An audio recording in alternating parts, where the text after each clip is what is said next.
Okay, so any questions? How long do you think a review should typically last? See, the thing is, I did reviews that lasted about 20 minutes. But the problem was that I wrote in a way that wasn't very the way that I wrote. And this made a lot of my narration very robotic and very stiff. It didn't sound like me. I couldn't get into it because that's not how I talk. I don't talk like a robot. I'm not a robot. Okay? Nobody is. So the thing is, it depends. Can you last that long? Can you last 20 minutes staying entertained? Can you get invested in what you're talking about for that long? Because if you can't, it's going to come out in the review. You're going to sound bored towards the end of the review. Okay? But it's good to do some short. Do it short is my best advice because I've realised that it's more accessible. People on the internet have the attention span of a goldfish, so yeah, you try to make it a bit fast and a bit accessible, a bit short. 10 minutes, I'd say 10 minutes, really, 10 minutes maximum. But if you feel as if you've got more to say, go ahead, but be careful, you might bore people. Depending on how exciting you can make it. If you can keep it entertaining, then go for it. I mean, like the Star Critic's new reviews, they're like about 40 minutes long, but he still manages to keep the fan base going, he still keeps people going. So as long as you keep yourself entertained, you'll keep going. Okay, next question. Are you going to do your student animation review no, not review, panel tomorrow now? Pardon? Are you a student animation panel? My student animation panel tomorrow? Yeah. Yes, it was originally scheduled for today. No, it's at 4 tomorrow. Oh, for tomorrow? Yeah, I'm doing a panel tomorrow. I thought this panel would be tomorrow at 4 in the student animation one today. No, they got swapped around now. Oh, I see. Next question?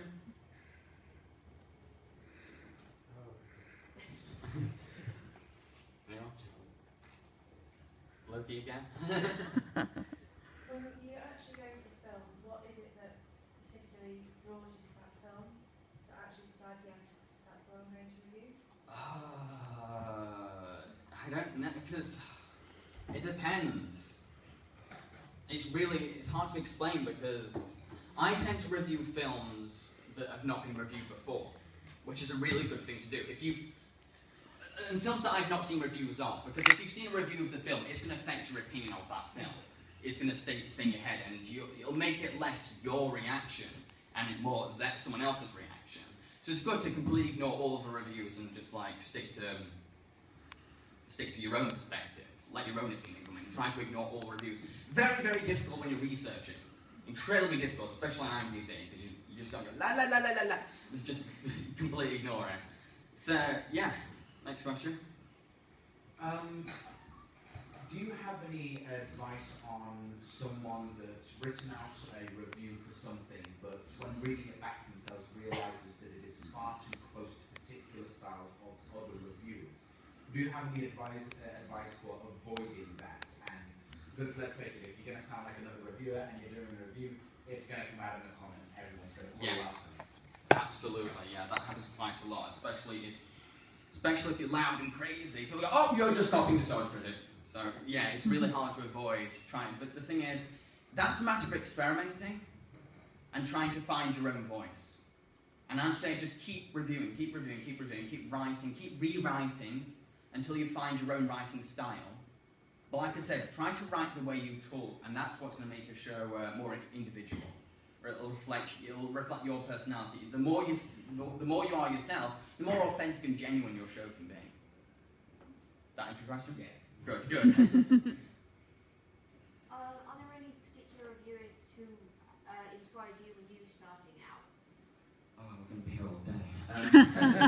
See, the thing is, I got into film reviewing when I was a child. I was a very pretentious child. So I got really into it very, very early. When I was a kid, I used to read the Radio Times film reviews all the time, every single week. And then for my birthday or Christmas or something, my family gave me the Radio Times film review book, all the film reviews, and I was just in there for heaven. I just got obsessed with it, and I just loved it to bits.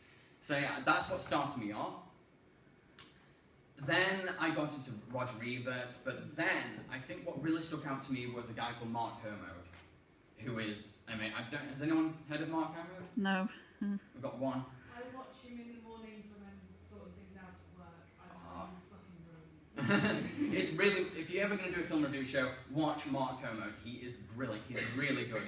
He's very funny, but also very intellectual. And he has a PhD in horror, so that makes it even more kick-ass. He's really awesome. What? How do you have a PhD in horror? I don't know. It's Mark Kermode. Not heard of it. Somebody has a PhD in strawberries? Looked at that and thought, I'm going to create a curriculum for a doctorate. So yeah, there was Roger, Mark Kermode. Then I saw, the thing was, whenever I heard of internet film reviews, I always assumed, oh, it's just some nerdy 12-year-old in front of a camera just talking for half an hour. I'm not interested in that. Saw the Angry Video Game Nerd, I was like, oh my god, you can combine filmmaking with film criticism. I want to do this. And then that led me to grab the glasses, and so yeah, I like half the people off there. I like Doug, I like Lindsay, I like Yezu Otaku, Film Brain, Mike J. Come on forever, Paul, I like Paul stuff as well. Yeah, I like most of, pretty much anyone from Tigwatig. I also like Giga. Giga is one of the people that really got me into reviewing as well, because I got a chance to interview Giga, and then afterwards I showed him my show, and he gave constructive criticism. And internet reviewers will do that for you. Just ask them, saying, what do you think of my show? And if you're going to be nervous, he's going to hate it, then you're not going to get any criticism, are you? So you've got to go ahead and just show it to them. Go ahead and see what they think of it. Okay, so next question. How far ahead do you plan your reviews? So do you have a small list of movies that you're going to review in the future? Small list. So very long. Yeah, I think very long is mildly putting it. I kind of try to avoid doing fan requests now, because yeah, I kind of planned 200, episode 200, and I'm just about on 89.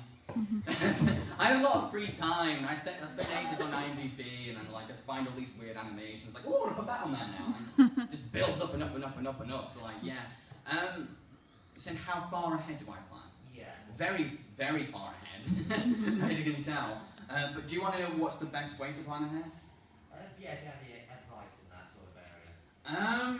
It depends when you're next doing your review. But I'd say kind of like plan a whole season ahead. Think about, well, okay, what am I going to do next? What am I going to do next summer? What am I going to do next winter? I'm not going to say all the seasons for winter time. But yeah, think that ahead and think how many episodes you're going to do for that long. Maybe even a month, maybe a month. Think about how many months and think ahead. But think about pricing as well, because, well, yeah, you might order a lot of films online, so think about what you can afford as well. Okay? Next question? Do you find that by putting yourself in the international animation bracket, there are films of like other genres that you find you want to review, but you can't really put it into your show? That's where my live-action film review series comes in. I have a show as well called Jambareeqi. Oh, yeah. For a while I was kind of like, I want to do live-action films, but I got stuck in doing animated films because, well, I'm studying animation, I'm doing an arts in animation, so I thought, well, I'm qualified to talk about animation, I'll talk about that instead. And I thought, well, okay, that's fine. And after a while I was like, oh, I want to do live-action. So I decided to do that. But yeah, but it makes it difficult, especially when it's puppetry, because it's like, it's animation, but it's also live-action. What is it? Where do I put it? If I do review a puppet film, do I put it in Jambareeqi, so Jambareeqi reviews? I don't know. So, yeah. Jambareeqi reviews is animated. Okay, how long are we going? I think 1 minute. Okay, one more question. How do you stay motivated? Pardon? How do you stay motivated? Motivated. How do you stay motivated? Motivated, sorry.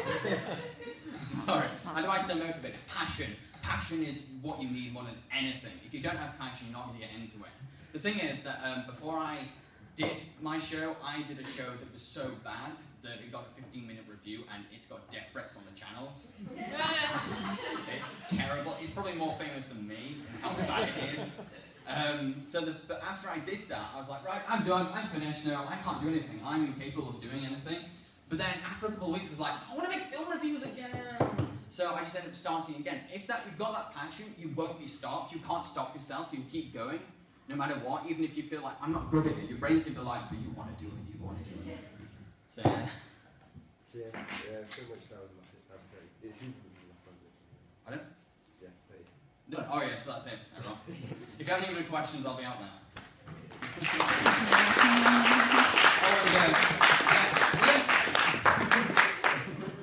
Feel free to subscribe and follow.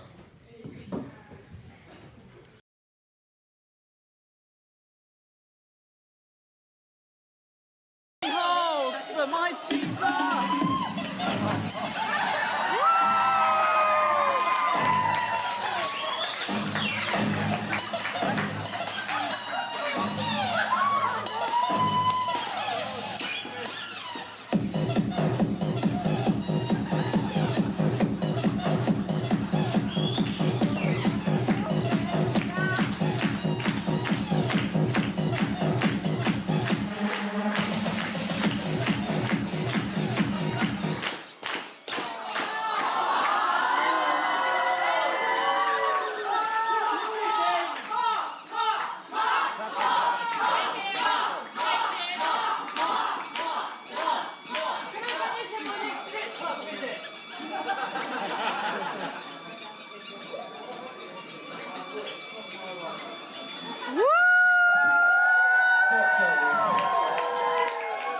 I honestly don't even know what the I'm doing anymore.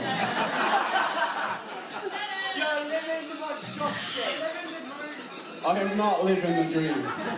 I am not living the dream. Your dream, okay. I'm coming on buttoning.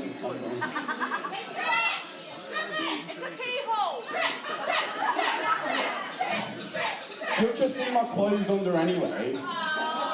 So, it's really warm. No, I'm not actually a duck. Or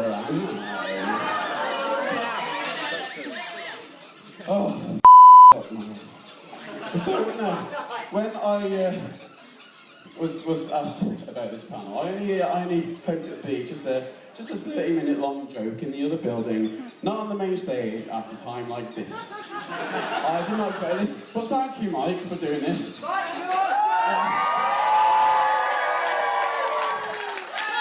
Making me look like a thank you. But I suppose we should move on a bit to other things on this duck panel. The whole reason to do this duck panel, obviously, Alcon's been going on a while with this whole duck thing, and it may or may not be coming to an end this year. It may or may not. But just to have you know, obviously, as mentioned in the opening ceremony, it's going to be the winning clan that actually finally gets rid of the ducks. There is an evil duck, the devil duck. You will see the devil duck, but you'll have to come to the closing ceremony, because we found him, and he's going to get punished. So you've got to come and watch the closing ceremony. I'll give you my sword if your clan happens to win. I will give you my sword.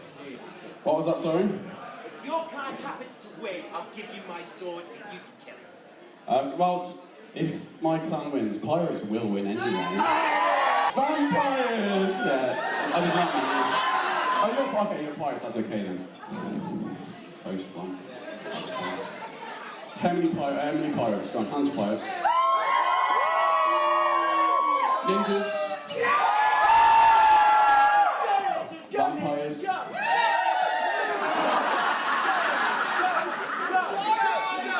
Wow, okay, we're going to move on now. And I would like you all to join me in a good old sing-along. Can you do that? You pay attention to the screen. Yes, shut up. Pay attention to the screen. And you can all have a good old sing-along with me. And of course, it's got to be duck-related. It's DuckTales.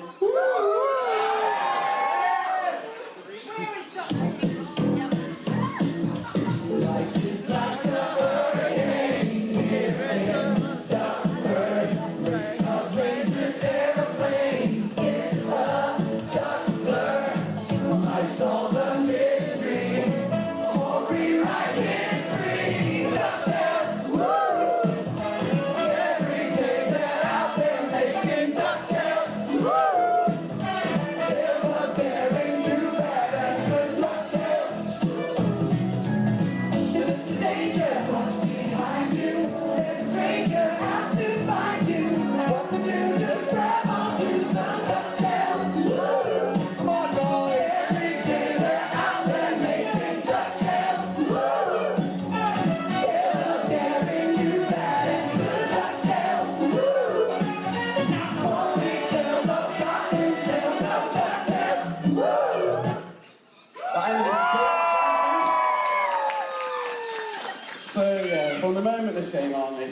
pretty stupid, but hey ho. But before I carry on now, I want you to give yourself a round of applause for singing along to that. So, there is something I need to introduce to you. Last year we had King Duck. It's Andrew Hope. There you go, Andrew over there. He is Sir Andrew. There you go, Sir Andrew. There's the man. Donated £200 to charity just to get that duck. This year, Maestro, please cue the music. We have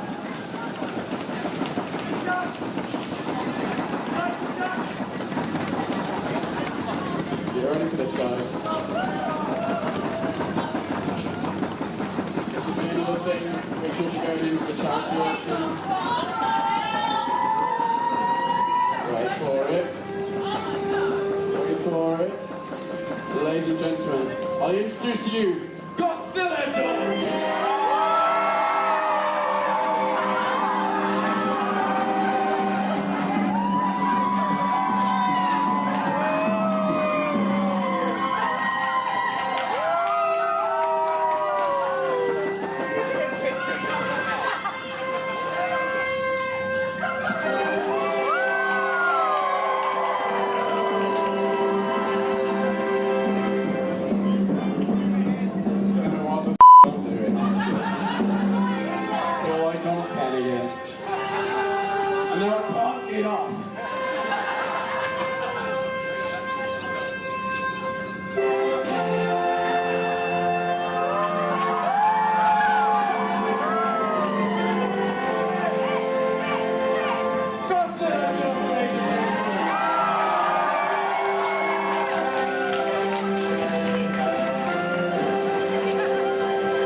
Right, so yes, I'm going to go to a bang. So I'm going to say thank you very much for coming to this. You're all amazing people. I really appreciate you coming to this, and I appreciate you coming to anything I host, because I'm such a So, seriously, I just want... You don't love me, you're lying. You're lying. No, seriously, thank you very much for coming. Give yourselves a big round of applause for putting up for us. So, I'm going to go to a bang, and just because I like setting these things up, these things are amazing. So, when I say... 3, 2, 1...